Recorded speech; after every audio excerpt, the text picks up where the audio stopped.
The moment Damien Wells entered Bel-Air, the five-star restaurant he frequented 3 times a week, conversations hushed and backs straightened. At 36, the billionaire real estate mogul commanded attention with his imposing 6'3" frame and perpetually dissatisfied expression. His reputation preceded him everywhere. He owned half the commercial properties in downtown, had connections with the mayor's office, and was known for destroying businesses that failed to meet his exacting standards. "Good evening, Mr. Wells," the maitre d' said with a slight bow, beads of sweat already forming on his forehead. "Your usual table is ready." Damien barely acknowledged him, ice-blue eyes scanning the immaculate dining room. "That chandelier is new," he remarked flatly. "It's hanging 2 inches too low." It wasn't just an observation. When Damien Wells spoke, people jumped to attention. He moved through the restaurant like a shark through calm waters, noting every microscopic flaw: a slightly crooked painting, a wine glass with the faintest fingerprint, a hostess whose smile seemed rehearsed rather than genuine. Each observation was delivered in his trademark, cold, quiet voice that somehow cut deeper than any shouting could. In the kitchen, the news of his arrival spread like wildfire. "He's here," hissed Miguel, the sous chef, and instantly the already bustling kitchen kicked into overdrive. Executive Chef Antoine wiped his brow with a trembling hand. Last week, Damien had complained about the temperature of his steak, and the restaurant owner had nearly fired Antoine on the spot. The week before, a server had been demoted to busboy for allowing Damien's water glass to drop below half empty. No one was safe when Wells was displeased. "Table 7 needs their appetizers," called a voice so soft it barely carried over the kitchen noise. Amelia Harper stood by the kitchen doors, her petite frame almost swallowed by the space around her. At 28, she was the newest server at Bel-Air. Having started just 2 weeks ago, her honey-brown hair was pulled back in a simple bun, her uniform pristine but unadorned by the flashy accessories some of the other waitstaff favored. There was nothing remarkable about her, nothing that would make you look twice in a crowd. "Did you hear me?" she asked, a bit louder this time. "Table 7 has been waiting 11 minutes. Chef Antoine nodded frantically. "Coming right up, Amelia, we're all a bit on edge with him here." Amelia's hazel eyes reflected confusion. "Who?" "Wells," Miguel whispered, as if speaking the name might summon him. "The billionaire. Table 12. The one who got Jessica fired last month for recommending the wrong wine." "Oh," Amelia said simply, taking the finished appetizers for her table. "Well, my customers are waiting." The kitchen staff exchanged glances as she left. Her indifference to the Wells terror was either refreshing or concerning. They couldn't decide which. Damien had settled at his usual table by the window, where he could observe the entire restaurant. The staff called it the throne behind his back, but never within earshot. He didn't dine here for pleasure. He dined to judge, to find flaws, and to remind everyone of his importance. He ordered a glass of 30-year-old Macallan and began his surveillance. His eyes narrowed as he watched a petite waitress he didn't recognize serving an elderly couple. She moved differently than the others. No excessive fawning, no nervous fidgeting, just quiet efficiency. There was something almost soothing about her movements, a stillness that contrasted with the barely concealed panic of the rest of his staff. "Thomas," he called to the restaurant manager hovering nearby, "who is that server at table 14? Thomas followed his gaze. "That's Amelia Harper, sir. New hire, started 2 weeks ago. Excellent references from the Sapphire in Boston." "The Sapphire," Damien repeated, turning the name over in his mind. "A good restaurant, though not exceptional." "And how is she performing?" "Flawlessly, sir. Customer satisfaction ratings for her tables are among our highest." Damien raised an eyebrow. "We'll see," he murmured, taking a sip of his scotch. "Tell her I want her to serve me tonight." Thomas paled visibly. "But Mr. Wells, Gregory has been your server for over a year now." "Did I stutter, Thomas?"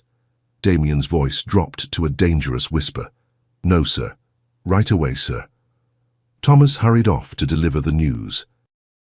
Across the room, Amelia felt the weight of Damien's stare, but didn't acknowledge it. She'd heard about Damien Wells from the moment she'd accepted the position. The staff room buzzed with horror stories. The time he'd had a busboy fired for a water spot on a glass. The night he'd reduced a veteran waitress to tears because she recommended the daily special before he'd asked about it. She found it all rather sad, really. What kind of emptiness must a person feel to need that level of control over strangers? Is everything to your satisfaction? She asked the elderly couple at her table, her voice warm but not intrusive. Absolutely wonderful, dear, the woman replied, reaching over to pat Amelia's hand. This is our 50th anniversary, you know. Congratulations, Amelia said with a genuine smile. That's truly something to celebrate. She didn't notice Damien's frown deepening as he watched the interaction. At Billionaire, the servers knew better than to engage in personal conversations with guests while he was present. Efficiency was valued over warmth when the billionaire was watching, yet something held him back from immediately calling her out. Amelia, Thomas approached, his voice tight. Mr. Wells has requested that you serve him for the remainder of the evening. A flash of something, surprise, perhaps even amusement, crossed Amelia's face before she nodded. Of course. Let me finish with the Hendersons first. Thomas looked like he might faint. He's waiting now. And the Hendersons have been celebrating their 50th anniversary for the past hour, she replied evenly. I'll be with Mr. Wells in exactly 2 minutes after I've brought them their dessert. Thomas opened his mouth, closed it again, and nodded weakly before returning to Damien's table. When Amelia approached Damien's table precisely 2 minutes later, his eyes were cold with displeasure. Mr. Wells? She greeted him with a polite nod. I understand you'd like me to take over your service this evening. You understand correctly, he replied, studying her face for signs of intimidation and finding none. Though I expected you here 2 minutes ago.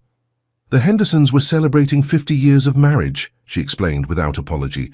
Their chocolate soufflé deserved to be served hot. For a moment, Damien was speechless. Not only had she failed to apologize, but she had also essentially told him that someone else's needs had taken priority over his, politely, professionally, but unmistakably. I see, he said finally, his voice colder than usual. I'll have the filet mignon, rare with the truffle butter on the side, and bring me a bottle of the 2010 Chateau Margaux. The filet is an excellent choice, Amelia replied. Though if you prefer rare, may I suggest the ribeye instead? Chef Antoine's new preparation brings out the marbling perfectly, and perhaps the 2015 Opus 1 would complement it better than the Margaux. The table went silent. Gregory, Damien's usual server, who was hovering nearby in case he was needed, nearly dropped the water pitcher he was holding. No one contradicted Damien Wells's choices. No one. You're suggesting I don't know what I want? Damien asked, his voice dangerously soft. Not at all, Amelia replied, meeting his gaze steadily. I'm doing my job, offering expertise to enhance your dining experience. But of course the final choice is yours. Their eyes locked in silent battle. Around them, other diners and staff watched in horrified fascination. Fine, Damien said at last. Bring me the ribeye and the Opus 1. Let's see if your expertise matches your confidence. As Amelia walked away to place his order, Damien found himself unsettled. The restaurant continued its orchestrated dance around him, but his attention kept returning to the unassuming waitress who had dared to stand her ground. By the time his meal arrived, perfectly prepared and paired with the wine she had suggested, Damien was both irritated and intrigued. The ribeye was indeed exceptional, perhaps even better than his usual filet. The wine complemented it perfectly. But admitting that meant acknowledging she had been right. Is everything to your satisfaction? Amelia asked, returning to check on him. It's adequate, he replied curtly, though they both knew it was far better than that. Throughout the meal, Amelia provided attentive but unobtrusive service. She didn't hover nervously like the others. She didn't flatter or fawn, she simply did her job with quiet competence. As Damien prepared to leave, having left his customary large tip, not out of generosity but as a display of wealth, he found himself looking for a final opportunity to assert dominance. You're new here, he stated as she brought his coat. 2 weeks, she confirmed. Tell me, Ms. Harper, do you always contradict your customers' choices? Only when I can offer them something better, she replied with a small smile. Isn't that why you come to Billionaire, for the best? Again she had caught him off guard. I'll be back on Thursday, he said finally. I expect you to be my server. It wasn't a request. Nothing Damien Wells said ever was. If you'd like to request me specifically, you can do so when you make your reservation, Amelia replied, handing him his coat. Have a good evening, Mr. Wells. What she couldn't know, as she returned to her other tables, was that Damien Wells was already making a phone call to his private investigator as he left the restaurant. And what Damien himself didn't realize was that behind Amelia's quiet competence and unflinching gaze lay secrets that would soon turn both their worlds upside down.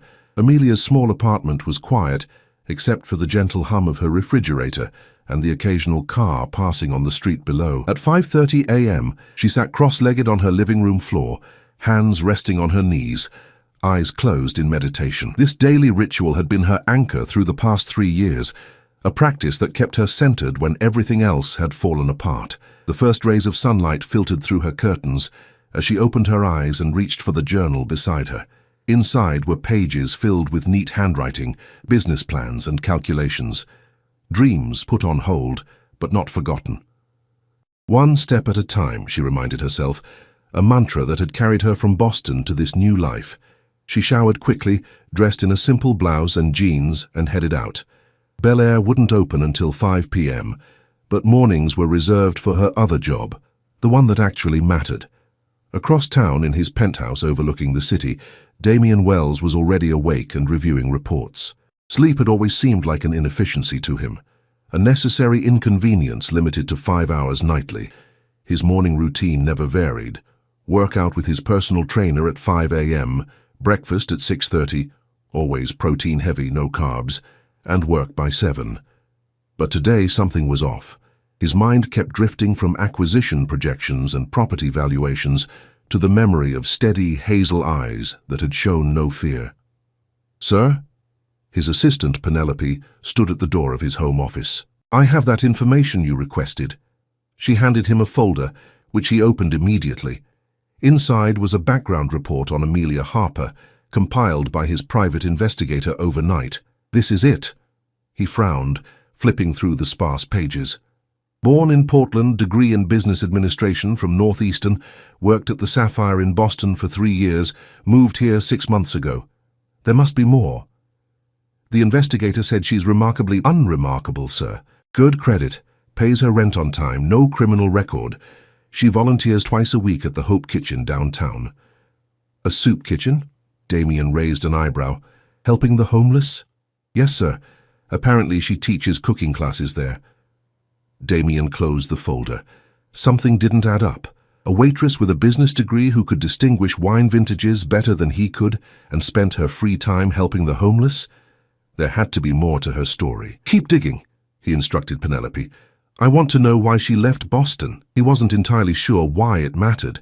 Amelia Harper was just a waitress, after all, one among dozens who served him daily across his favorite establishments. Yet something about her calm defiance gnawed at him. At the Hope Kitchen, Amelia tied an apron around her waist and greeted the morning volunteers. The community center kitchen was nothing like Bel-Air's gleaming stainless steel domain. It was small, a bit worn, but immaculately clean and filled with the scent of fresh bread. "Morning, Amelia," called Doris, a retired schoolteacher who had been volunteering here for 15 years. "We've got 12 signed up for the class today." "Perfect," Amelia replied, checking the supplies she'd prepared the day before. "We're making vegetable curry and flatbread, simple, nutritious, and the ingredients cost less than $2 per serving." This was what fueled her, teaching cooking skills to people trying to stretch limited budgets, showing them how to create healthy meals for their families without spending money they didn't have. The business classes were her other passion, helping people write resumes and prepare for job interviews. "I heard your waitressing job is going well," Doris said, as they chopped vegetables together. Amelia smiled. "It pays the bills. And they let me take home the food that would otherwise be thrown out. I brought some for today's lunch, filet mignon and roasted vegetables." "Fancy! The folks will love that." Doris paused, studying Amelia's face. "But you didn't take this job just to pay bills, did you? Not with your background." For a moment, Amelia's hands stilled. Few people here knew about her past, but Doris had a way of seeing through people. "It's research," she admitted quietly. "I need to understand the high-end restaurant business from the inside if I'm ever going to make my dream work." Before Doris could respond, the first participants arrived for the cooking class, and Amelia shifted into teacher mode, pushing thoughts of Bel-Air and difficult billionaires aside. Thursday evening arrived, and with it, Damien's reservation at Bel-Air. He had specifically requested Amelia as his server, a fact that had sent ripples of speculation throughout the staff. No one could remember him ever asking for a particular server before. She must have really impressed him, Gregory whispered to Miguel in the kitchen. Miguel shook his head. Or he's planning to destroy her. Remember Jasmine? He requested her 3 nights in a row before getting her fired. Amelia, overhearing this conversation as she collected appetizers for another table, felt a flutter of nervousness she hadn't experienced during their first encounter. She hadn't expected him to follow through on his declaration that she should serve him again, the fact that he had suggested a deliberateness that was slightly unsettling. When Damien arrived precisely at 8 p.m., she was ready.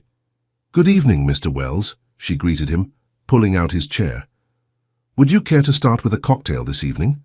The bartender has created a new Manhattan variation with house-infused cherry bourbon." Damien studied her for a moment before sitting. "You research your customers, Miss Harper?" "Only the ones who specifically request me," she replied with a small smile. "Your usual is the 30-year Macallan, neat, but I thought you might appreciate something different tonight." Something flickered across his face. Surprise, perhaps even approval. "I'll try the Manhattan." As Amelia walked to the bar, Damien found his eyes following her. The background report had revealed frustratingly little, but he'd instructed his investigator to dig deeper into her Boston connections. When she returned with his cocktail, he decided on a direct approach. "Tell me, Ms. Harper, what brings a business school graduate to work as a server?" If she was surprised by his knowledge of her education, she didn't show it. "The same thing that brings most people to any job, Mr. Wells. I need to earn a living." "There are many ways to earn a living with a business degree." She placed the cocktail before him. "There are. I chose this one. How is your Manhattan?" He took a sip, annoyed by her deflection but impressed by the drink. "It's excellent. Your recommendation was appropriate."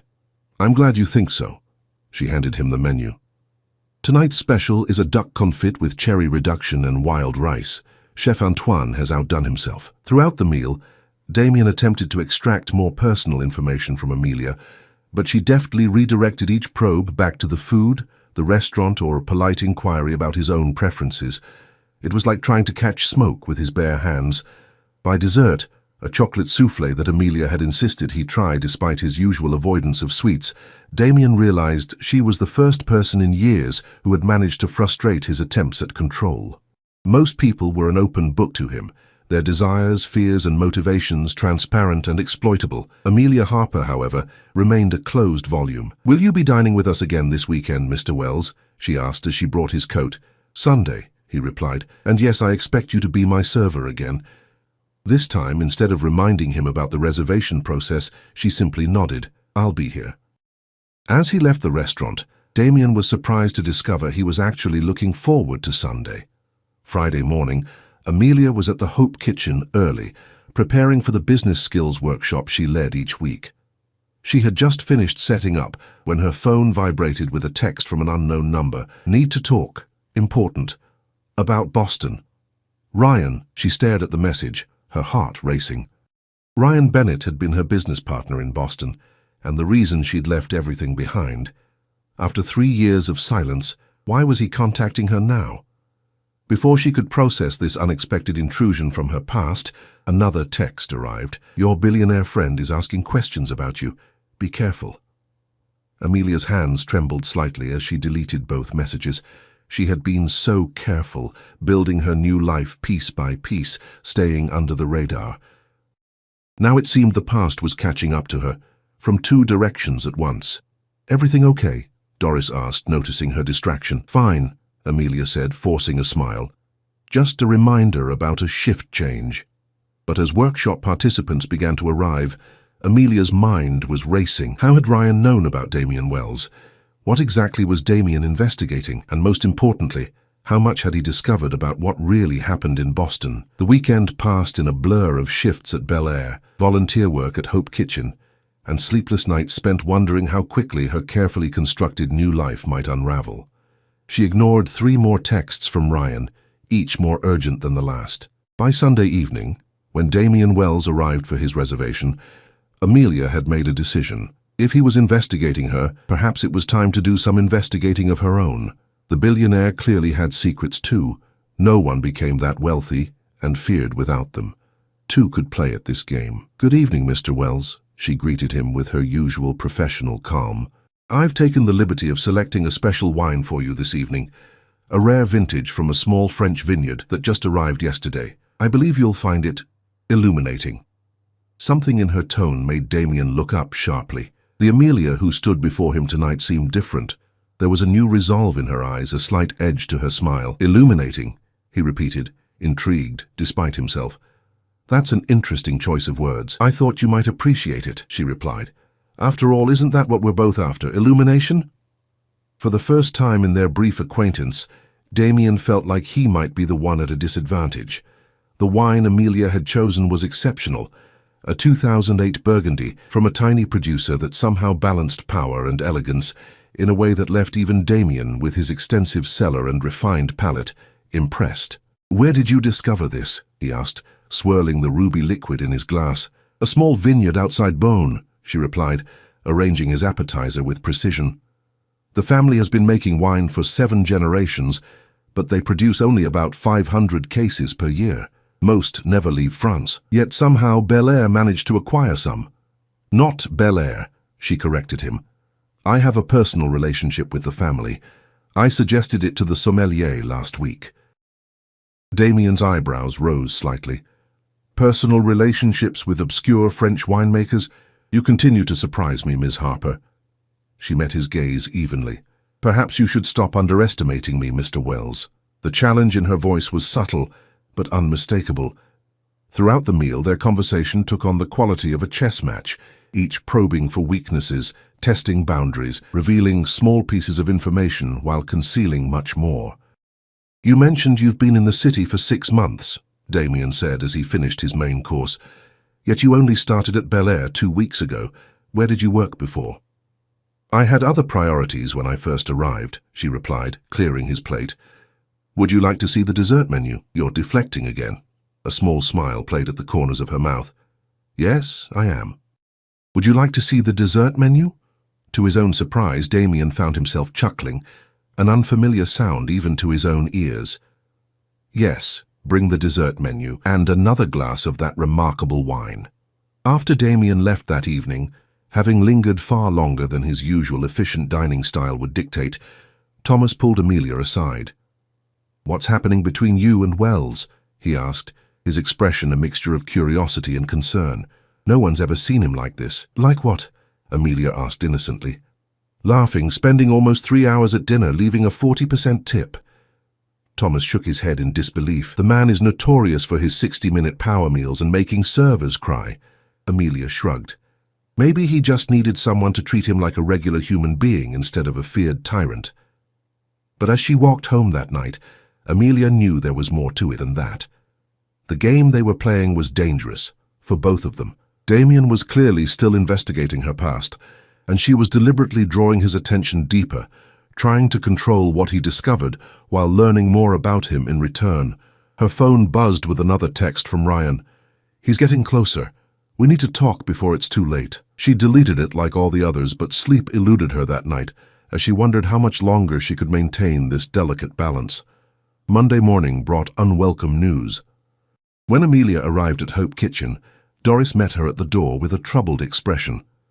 "Someone was here asking about you yesterday," she said in a low voice. "A woman, very professional, expensive suit. She said she was conducting a background check for a potential employer, but something felt off." Amelia's stomach tightened. What did she ask? How long you volunteered here? What kind of work you do, if you've ever mentioned why you left Boston? Doris squeezed Amelia's arm gently. "I didn't tell her anything significant. But honey, if you're in some kind of trouble—" "I'm not," Amelia assured her, though the lie tasted bitter. "Just someone being thorough, I'm sure. Thank you for protecting my privacy." But as she prepared for the day's cooking class, her mind raced. The woman had to be connected to Damien, his assistant perhaps, or a professional investigator. He was getting bolder in his pursuit of her secrets, extending his reach beyond her workplace. How long until he discovered the truth? Across town, Damien sat in his corner office, staring at the latest report from his investigator. It contained little new information about Amelia, but did include an interesting detail. Before working at the Sapphire in Boston, she had been co-owner of a small but acclaimed restaurant called Harper and Bennett's. Bennett, Damien murmured, turning to his computer to search for more information. What he found confused him further. Harper and Bennett's had been a rising star in the Boston culinary scene 3 years ago. Innovative farm-to-table concept, strong reviews, growing clientele. Then it had abruptly closed, with no explanation given to the press or loyal customers. Ryan Bennett, Amelia's business partner, had subsequently opened a new upscale restaurant called Elysium, which was now one of Boston's hottest dining spots. Of Amelia there was no mention after the closure, as if she had simply vanished from the culinary world. "Penelope," he called to his assistant, "get me a reservation at Bel-Air for tonight, and find out everything you can about Ryan Bennett and a restaurant called Elysium in Boston." When Damien arrived at Bel-Air that evening without a reservation, the maitre d' nearly had a panic attack. "Mr. Wells, we weren't expecting you tonight.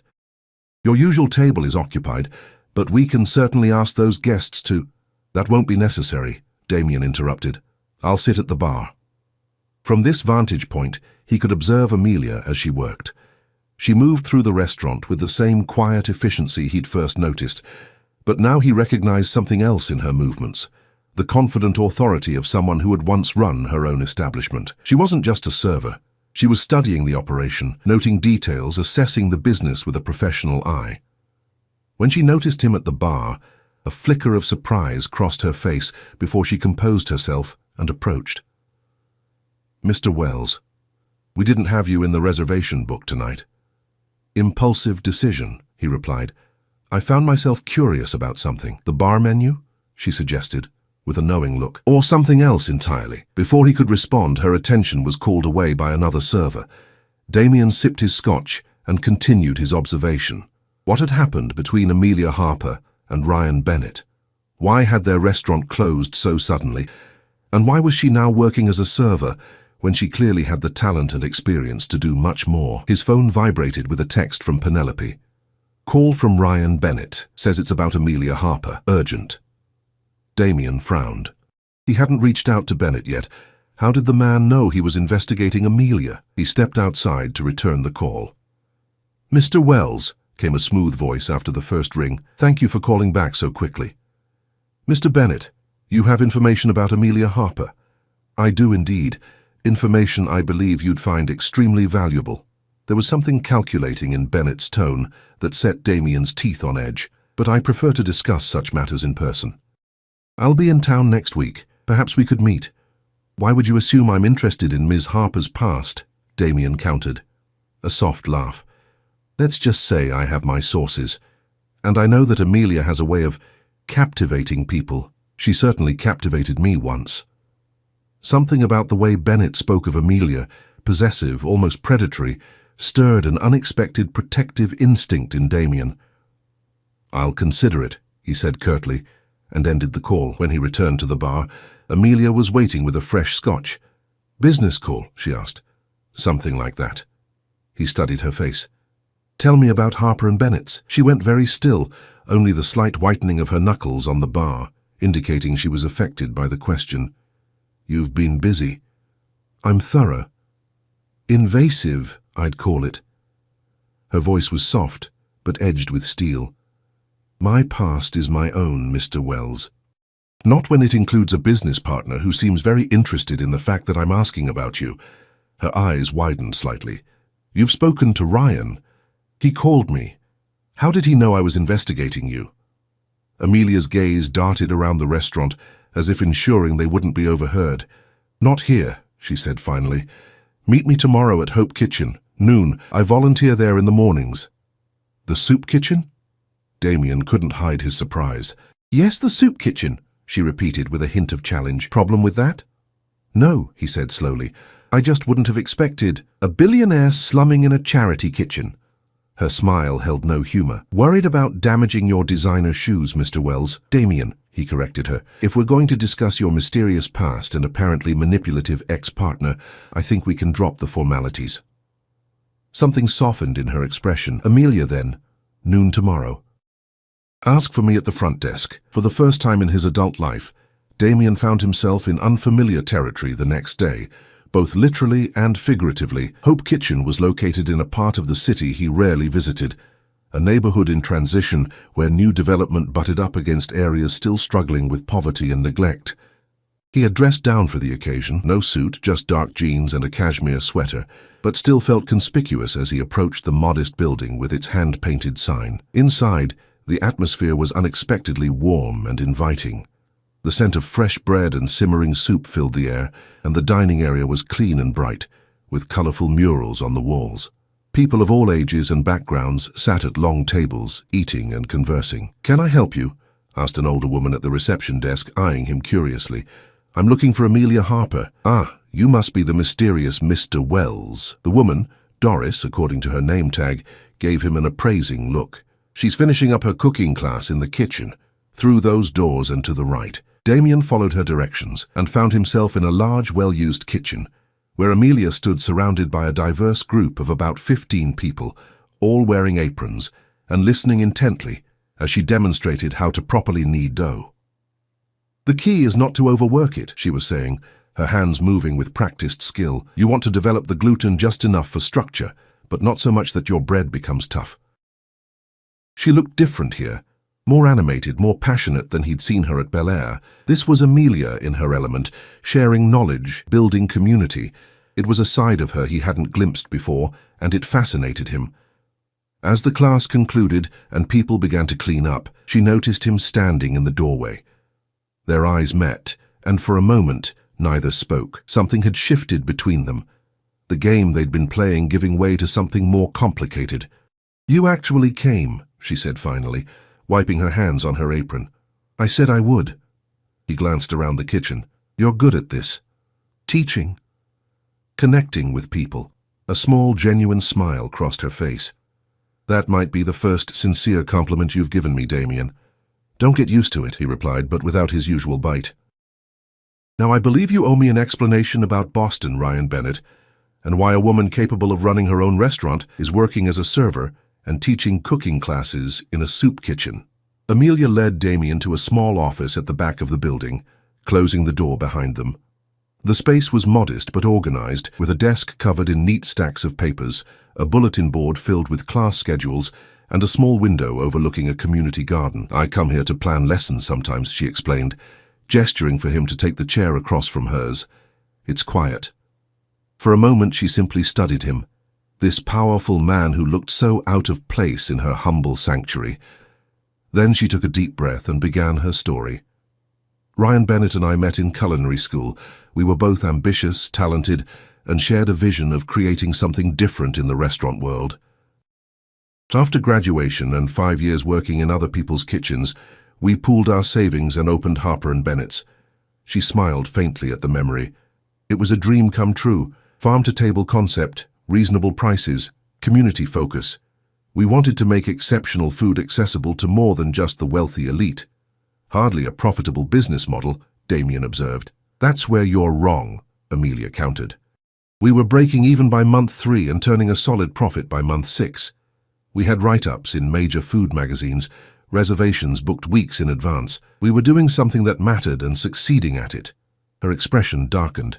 Then Ryan started changing. As our profile rose, he became obsessed with acclaim, Michelin stars, celebrity clients, exclusive ingredients. He wanted to raise our prices, make the restaurant more exclusive. We fought about it constantly. Damien nodded slowly. He wanted prestige, not just success. "Exactly, but that wasn't what we had built Harper & Bennett's for." Amelia's voice took on an edge. Things came to a head when he began embezzling from the restaurant to finance a side project, what eventually became Elysium. He was siphoning funds, meeting with potential investors behind my back, even stealing our recipes and concepts to present as solely his own. "You had proof of this?"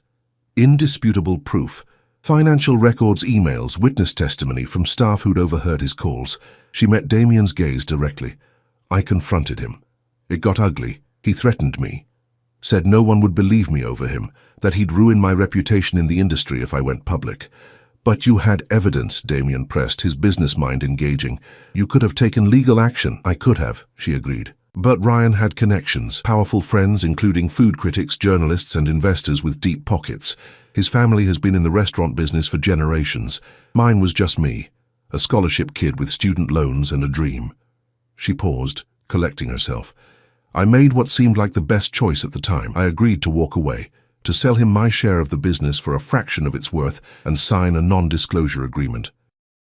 He closed Harper & Bennett's immediately afterward and opened Elysium 6 months later with my recipes, my concepts, and a convenient story about how I couldn't handle the pressure of success.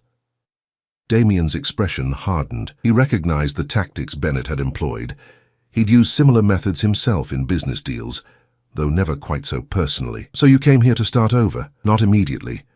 I spent 2 years working at the Sapphire, saving every penny, living in a tiny apartment, planning my next move. A spark of determination lit her eyes. I'm going to open a new restaurant, one that stays true to my original vision. Accessible fine dining, cooking classes for the community, a mentorship program for aspiring chefs from disadvantaged backgrounds. That's why you're working at Billionaire, Damien realized. Research.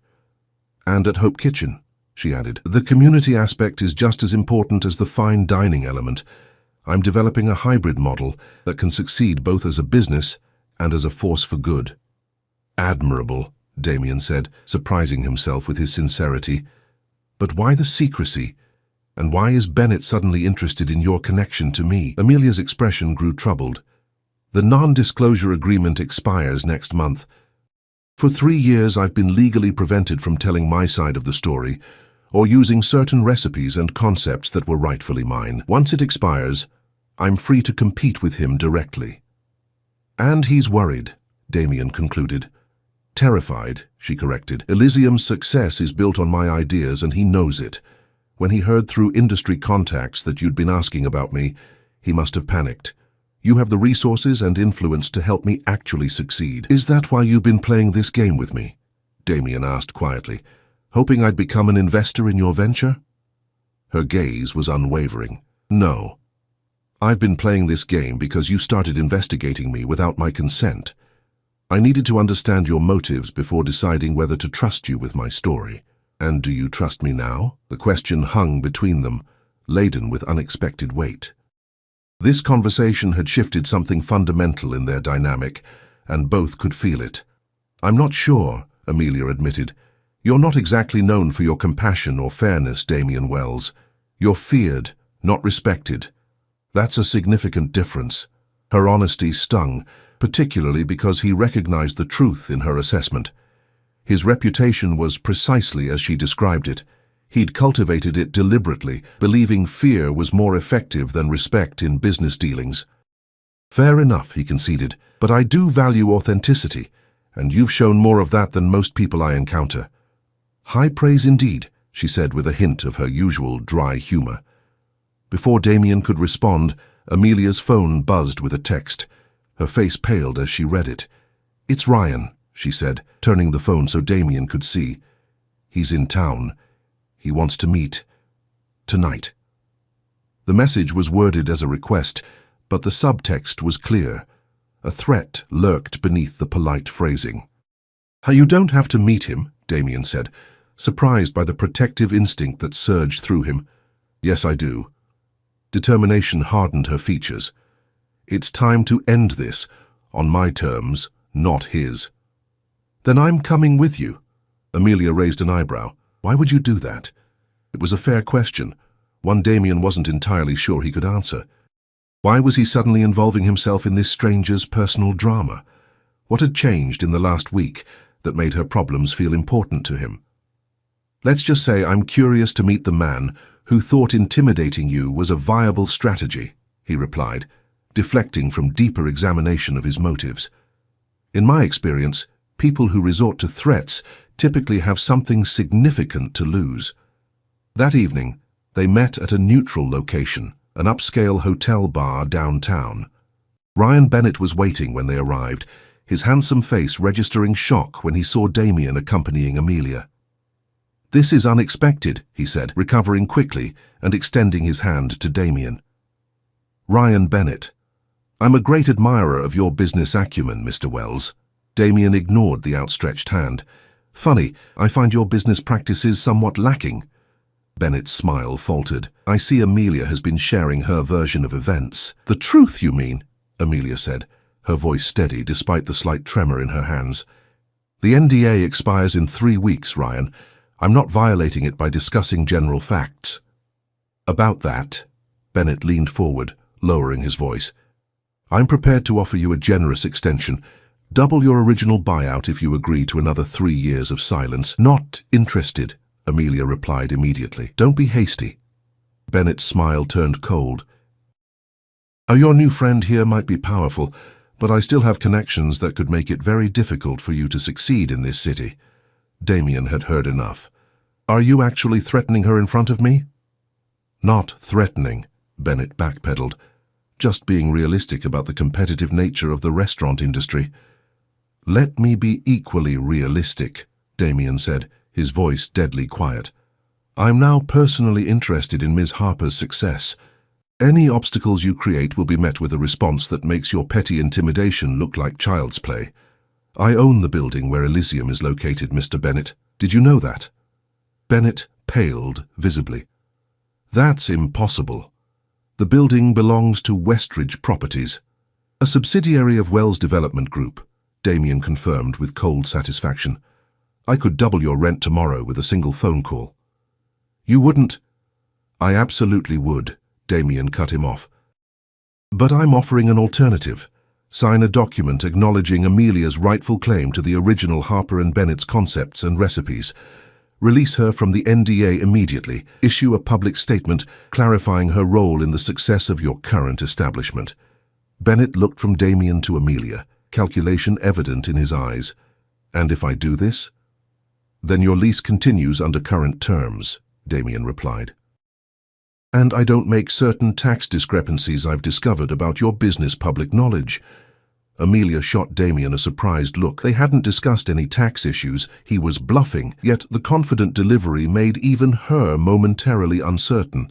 Bennett clearly believed it. You've been investigating my finances. I'm thorough, Damien said, echoing his words to Amelia days earlier.